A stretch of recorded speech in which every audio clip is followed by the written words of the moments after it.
നർത്തകനും അവതാരകനും നടി താര കല്യാണിൻ്റെ ഭർത്താവുമായ രാജാറാം അന്തരിച്ചു.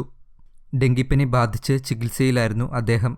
ഗുരുതരാവസ്ഥയിൽ എറണാകുളത്തെ സ്വകാര്യ ആശുപത്രിയിൽ പ്രവേശിപ്പിച്ചിരുന്ന രാജാറാമിനെ കഴിഞ്ഞ ദിവസം വെന്റിലേറ്ററിലേക്ക് മാറ്റിയിരുന്നു.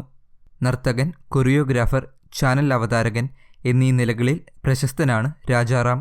ഭാര്യ താര കല്യാൺ, മകൾ സൗഭാഗ്യ, താരയുടെ അമ്മ സുബ്ബലക്ഷ്മി എന്നിവരും മരണസമയത്ത് ആശുപത്രിയിലുണ്ടായിരുന്നു.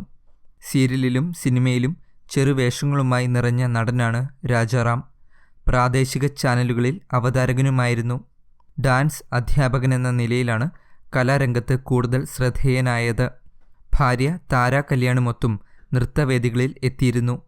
ഭാര്യയെയും മകളെയും നൃത്തരംഗത്ത് സജീവ സാന്നിധ്യമായി നിലനിർത്തിയതും രാജാറാമിൻ്റെ പ്രോത്സാഹനമാണ്.